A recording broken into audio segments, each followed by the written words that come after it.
দিনটা ছিল 26শে ফেব্রুয়ারি। আর ওই দিন ছিল আমাদের প্রথম অ্যানিভার্সারি। তো অ্যানিভার্সারি কেক কাটিং আমরা করে নিচ্ছিলাম। তার আগে আমি ব্যাগ প্যাক করছিলাম ঘুরতে যাওয়ার জন্য।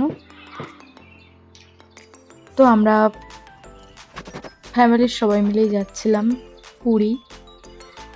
তো 26শে ফেব্রুয়ারি ছিল আবার আমাদের শিবরাত্রি পুজো। তো আগে থেকে সব গোছগাছ করে রাখছিলাম, কারণ পরের দিন শিবরাত্রি পুজো মানে সকালবেলা আরও কাজ। ওই দিনকে আবার শিবের মাথায় জল ঢালতে হবে। তো তো সকালবেলা ব্যাগ প্যাকিং করে রেখে ঠাকুরের মাথায় জল ঢেলে খাবার কমপ্লিট করে আমরা বিকালে বেরিয়ে পড়েছিলাম। বাড়ি থেকে বেরিয়ে পড়েছিলাম অটো করে। ওখান থেকে বেরিয়ে চলে গেছিলাম আমাদের ফেরিঘাট, বজবজ ফেরিঘাট। ওখান থেকে বাউরিয়া হয়ে ওখানে ওয়েট করছিলাম সাঁতরাগাছির ট্রেনটা কখন ঢুকবে। তো তারপরে দেখো সাঁতরাগাছি পৌঁছে গেছি। তো সাঁতরাগাছিতেই আমরা অনেকক্ষণ ওয়েট করব। আমরা 5-6 জন একসাথে ছিলাম, তো কিছু মনে হয়েছিল না, অনেকক্ষণই ওয়েট করেছিলাম ট্রেনে।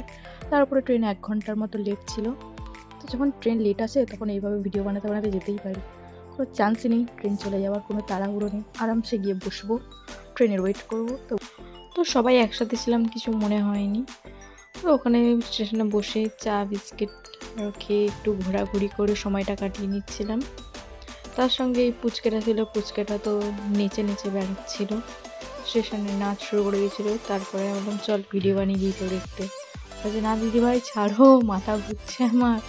আমি বললাম না কিচ্ছু হবে না, চল দেখবি ভিডিওটা কত সুন্দর আসে বলে তারপরে ফটো তুলে নিচ্ছিলাম। সবাই মিলে একটু গল্প করছিলাম। করতে করতে হঠাৎ ট্রেনের অ্যানাউন্সমেন্ট করলো। তারপরে ফাইনালি আমাদের ট্রেনটা ঢুকেও গেল। ট্রেনটার নাম্বার ছিল 22835 শালিমার পুরী। তারপর যে যার সিট দেখে নিয়ে আমরা সোজা ডিনারটা করে নেব। তো ডিনারে সব কিছু বাড়ি থেকেই বানিয়ে নিয়ে গেছিলাম, কারণ ওই দিন তো শিবরাত্রি ছিল, তো সবার নিরামিষ ছিল, তো বাইরে কিছু খাওয়া যাবে না। তো যে যার বাড়ি থেকেই আমার মা বানিয়ে নিয়েছিল কড়াইশুঁটির কচুরি, কড়াই আলু সিদ্ধ, আলুর দম, আর সাথে ছিল মিষ্টি।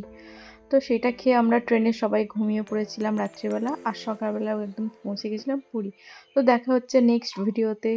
ভালো লাগলে লাইক কমেন্ট করে দিও। টাটা।